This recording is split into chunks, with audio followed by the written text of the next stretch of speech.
గుంటూరు జిల్లా SP Amit Barda sir గారి ఆదేశాల అనుగుణంగా మేము గంజాయి వీటి మీద ప్రత్యేక డ్రైవ్ చేయడం జరిగింది. అందులో భాగంగా ఇవాళ వెహికల్ చెకింగ్ చేస్తున్నప్పుడు పర్టికులర్లీ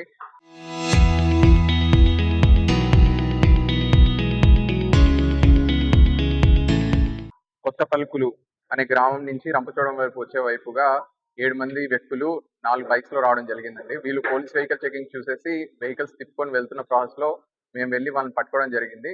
ఇందులో భాగంగా 7 మంది 2 బైక్స్ లో మేము పట్టుకోవడం జరిగింది. మిగతా 2 బైక్స్ లో 5 మంది వెళ్ళిపోవడం జరిగింది.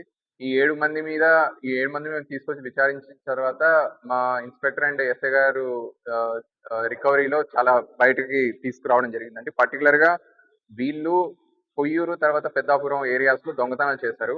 ఈ పెద్దాపురంలో అయితే ఏకంగా 3 ఇళ్లలో వీళ్ళు దొంగతనాలు చేసినట్టు తెలిసిందండి. ఈ 3 ఇళ్లలో దొంగతనం చేసి సుమారుగా 33 గ్రాముల బంగారం, అలాగే 1.8 కేజీస్ సిల్వర్ ని వీళ్ళు దొంగతనం చేశారు. మీరు చూడొచ్చు. అదే కాకుండా వాళ్ళ దగ్గర నుంచి మేము ఒక టైగర్ వాచ్ తర్వాత సోనీ కెమెరాని కూడా స్వాధీనం చేసుకోవడం జరిగింది. సో వీళ్ళు 2 బైక్స్ మీద 12 కేజీస్ గంజాని సపరేట్ బ్యాగ్స్ లో తీసుకెళ్తూ మాకు పట్టుబడ్డారు. ఈ 2 బైక్సే కాకుండా వాళ్ళని విచారించినప్పుడు మాకు వాళ్ళ దగ్గర ఇంకో 4 బైక్స్ కూడా మేము స్వాధీనం చేసుకోవడం జరిగిందండి. ఈ మొత్తం 6 బైకుల్లో ఒక బైక్ పోయింది.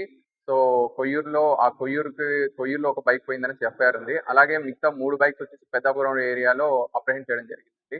ఇంకో 2 బైక్స్ మిగిలాయి. ఆ 2 బైక్ డీటెయిల్స్ కూడా మేము వెరిఫై చేస్తున్నాము. సో ఇంతటి మంచి రికవరీ చేసిన ఇన్స్పెక్టర్ గారు అండ్ ఎస్ఐ గారికి నా అభినందనలండి. ఈ మన పోలవరం జిల్లాలో గంజాయి అనేది మాత్రం ఎటువంటిది మేము సహించామండి. సో దీని మీద మేము ఉక్కుపాదం మోపుతూనే ఉంటాము. సో మీడియా వాళ్ళకు కూడా మా తరపున ఎటువంటి సమాచారం వచ్చినా మాకు తెలియచేయండి.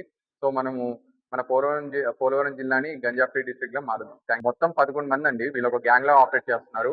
వీళ్ళు గంజా ట్రాన్స్పోర్ట్ చేస్తూ తర్వాత ఈ గంజా ట్రాన్స్పోర్ట్ ని దొంగిలించిన వెహికల్స్ మీద ట్రాన్స్పోర్ట్ చేస్తూ ఆ వెహికల్స్ వేరే చోట వదిలేయడం, లేదంటే ఆ వెహికల్స్ వేరే వాళ్ళకి అమ్మేయడం ఇలాంటివి జరుగుతూనే ఉంది.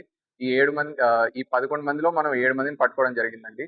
ఈ 7 మందిలో 5 మంది మేజర్స్, 2 మైనర్స్ అండి. ఆ మైనర్ డీటెయిల్స్ మేము ఇవ్వలేము. 5 మంది మేజర్స్ లో కూడా మీరు కనుక మనం కనుక చూస్తే 5 మంది మేజర్స్ లో కూడా 4 మీద ఆల్రెడీ ప్రీవియస్ కేసెస్ ఉన్నాయి. ఆ 4లో 2 మీద ఆల్రెడీ ఎన్డీపీఎస్ కేసెస్ ఉన్నాయండి. ఇలా పదే కేసెస్ చేస్తుంటే మాత్రం మేము వాళ్ళ మీద పిట్ ఎన్డీపీఎస్ కూడా పెట్టడం జరుగుతుంది. సో దట్ వాళ్ళు బయటికి రావడం కూడా చాలా కష్టం అయిపోతుంది ఫ్యూచర్ లో. ఈ 4లో ఒకరి మీద A1 కొరిమిల్లి సురేష్ మీద అయితే 10 కేసులు ఉన్నాయండి. అలాగే A2 పెంకి వెంకట సత్యవరప్రసాద్ ఈయన పైన 7 కేసులు ఉన్నాయండి ఎన్డీపీఎస్ కేసుతో పాటు. అలాగే రొంగల సూర్యకిరణ్ ఇతని మీద సామలకోటలో ఒక కేసు ఉందండి, థెఫ్ట్ కేసు. అలాగే షేక్ యాసిన్ ఇతని మీద కూడా 3 కేసులు ఉన్నాయండి కడియంలో. అలాగే కడియంలో రెండు తర్వాత రాజమండ్రిలో ఒకటండి. సో వీళ్ళకి ఆల్రెడీ ప్రీవియస్ క్రైమ్ హిస్టరీ కూడా ఉంది. సో వీళ్ళని పట్టుకోవడం అన్నది చాలా మంచి పని అండి. సో మనకి రికవరీ కూడా బాగా జరిగింది. So I congratulate inspector Rampa and S అండి. Thank you very much.